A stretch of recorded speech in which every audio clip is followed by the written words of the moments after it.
Hello, welcome to all. I'm Sonia. ਅੱਜ ਅਸੀਂ ਕਰਾਂਗੇ Punjab state teacher eligibility test PS TET ਦੇ ਨਾਲ ਰਿਲੇਟਡ ਟਾਪ ਐਮਸੀਕਿਊ ਜਿਹੜੇ ਕਿ ਚਾਈਲਡ ਡਿਵੈਲਪਮੈਂਟ ਐਂਡ ਪੈਡਾਗੋਗੀ ਮਤਲਬ ਕਿ ਸੀਡੀਪੀ ਦੇ ਨਾਲ ਰਿਲੇਟਡ ਹੋਣਗੇ। Let's start top MCQ. Hope you enjoy this session. Next question. What does the zone of proximal development refer to the Vygotsky theory? Question कह रहा है कि विगॉक्सी ਦੇ ਸਿਧਾਂਤ ਵਿੱਚ ਨੇੜਲੇ ਵਿਕਾਸ ਦੇ ਖੇਤਰ ਦਾ ਕੀ ਹਵਾਲਾ ਹੈ। First option the difference between what a child can do independently and what they can do with assistance ਕਹਿ ਰਿਹਾ ਹੈ ਕਿ ਇੱਕ ਬੱਚਾ ਸੁਤੰਤਰ ਤੌਰ ਤੇ ਕੀ ਕਰ ਸਕਦਾ ਹੈ ਅਤੇ ਉਹ ਸਹਾਇਤਾ ਦੇ ਨਾਲ ਕੀ ਕਰ ਸਕਦਾ ਹੈ, ਦੋਨਾਂ ਵਿੱਚ ਫਰਕ ਹੁੰਦਾ ਹੈ। Next option the stage of development where children mimic the behavior of adult कह रहे हैं कि विकास का पड़ाव जिथे बच्चे बालिगा के व्यवहार की नकल करते हैं। Next option the process of learning through observation and imitation मतलब कि निरीक्षण और नकल द्वारा सीखने की प्रक्रिया। Fourth option the period of rapid physical growth during adolescence कह रहे हैं कि किशोर अवस्था दौरान तेज शारीरिक विकास की म्याद। क्या आंसर आएगा? What is the correct answer? The correct answer is option A. The difference between what a child can do independently and what they can do with assistance. Next question. Next question कह रहा है कि according to Kohlberg theory of moral development, which stage is characterized by adherence of rules to avoid punishment? Question कह रहा है कि Kohlberg के नैतिक विकास के सिद्धांत के अनुसार सजा तो बचने ਲਈ ਨਿਯਮਾਂ ਦੀ ਪਾਲਣ किस पड़ाव की विशेषता है। First option pre conventional level मतलब कि परंपरागत पद्धर। Second one conventional level. Third one post conventional level. D option principled level. What is the correct answer? The correct option is A pre conventional level. Next question है who developed the concept of social learning theory कह रहे हैं कि सामाजिक शिक्षा सिद्धांत की धारणा किसने विकसित की थी। First option Erik Erikson. Second one Lev Vygotsky. C option Albert Bandura. D option Jean Piaget. सामाजिक शिक्षा सिद्धांत की धारणा किसने डेवलप की थी? Correct answer is Albert Bandura. C option is correct.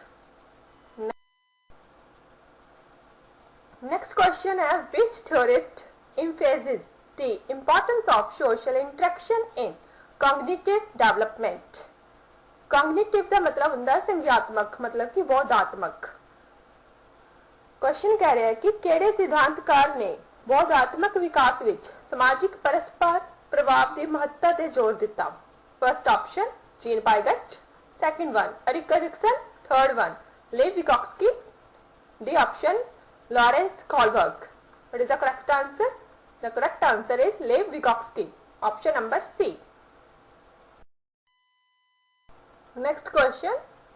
In Erikson theory, what is the primary task during the stage of industry versus inferiority? Question कह रहा है कि एरिक्सन के सिद्धांत विच उद्योग बनाम हीनता दे पड़ाव दौरान मुख्य काम की है। प्राइमरी टास्क की होएगा। First option developing a sense of trust मतलब कि विश्वास की भावना का विकास करना। सेकंड ऑप्शन एस्टैब्लिशिंग ऑटोनॉमी मतलब कि खुद मुख्तियारी की स्थापना। Third option developing competence in skills हुनरां विच योग्यता का विकास करना। D option forming intimate relationship मतलब कि गूढ़े रिश्ते बनाना। क्या आंसर आएगा? आंसर आएगा developing competence in skill. Option C is the correct answer. Next question है who proposed the concept of self concept in social development? Question कह रहा है कि सामाजिक विकास विच स्व संकल्प सेल्फ कॉन्सेप्ट मतलब स्व संकल्प की धारणा किसने पेश की थी? किसने की थी? Sigmund Freud. B option Erik Erikson. C option Lawrence Kohlberg. D option Carl Roger. कहने की थी The correct answer is Carl Rogers. Next question है, which of the following is not one of the stage of language development proposed by Jean Piaget? Jean Piaget द्वारा प्रस्तावित भाषा के विकास के पड़ावां विचों केड़ा एक नहीं है? केड़ा नहीं है? Pre language stage, second one telegraphic stage, C egocentric speech stage, D intuitive thought stage. केड़ा नहीं है? पूर्वी भाषाई पड़ाव, सेकंड वन टेलीग्राफिक पड़ाव, third one egocentric speech stage या इंट्यूटिव की अनुभवी विचार पड़ाव। केड़ा नहीं हैगा? बी ऑप्शन टेलीग्राफिक स्टेज जेडी हैगी आ पीन पाइगट ने प्रपोज नहीं की थी। नेक्स्ट क्वेश्चन है, according to Vygotsky what is the role of the teacher in the zone of proximal development? Vygotsky के अनुसार नेड़ले विकास के खेत्र विच अध्यापक की की भूमिका है? First option to provide direct instruction, सीधी हिदायत प्रदान करने लिए। Second one to facilitate learning through scaffolding, मतलब कि स्कैफोल्डिंग द्वारा सीखने की सहूलत। Third option to assess the child ability, बच्चे दी काबलियतां दा मूल्यांकन करने लिए। D option to encourage independent exploration, स्वतंत्र खोज नूं उत्साहित करना। क्या ऑप्शन आएगी? The correct answer is to facilitate learning through scaffolding, मतलब कि ऑप्शन नंबर बी।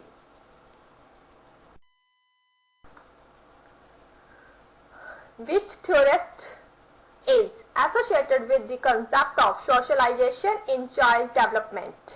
केड़ा सिद्धांतकार बाल विकास विच समाजीकरण की धारणा नाल जुड़िया होया है? सोशलाइजेशन की धारणा नाल जुड़िया होया है, मतलब कौन होएगा? First Jean Piaget, second Sigmund Freud, third Erik Erikson, D Lev विगॉट्स्की।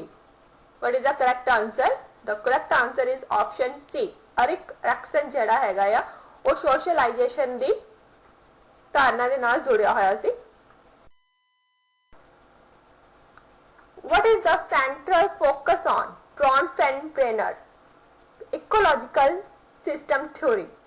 Bronfenbrenner दी वातावरण प्रणाली सिद्धांत का केंद्रीय फोकस की है? First option the role of social interaction in cognitive development, मतलब कि बौद्धात्मिक विकास विच सामाजिक परस्पर क्रियावां की भूमिका। Second one the influence of genetic on behaviour, व्यवहार ते जेनेटिक्स का प्रभाव। Third option the importance of the environment in shaping development, विकास ਨੂੰ ਕਾਰ ਦੇਣ ਵਿੱਚ ਵਾਤਾਵਰਣ ਦੀ ਭੂਮਿਕਾ ਜਾਂ ਮਹੱਤਤਾ। D option the impact of culture norms on personality development, शख्सियत के विकास ते सभ्याचारक नियमां दा प्रभाव। की आएगा? The correct option is see the importance environment in shaping development. केंद्रीय फोकस ਇਹਦੇ ਉੱਤੇ ਸੀ ब्रॉनफ्रेंड।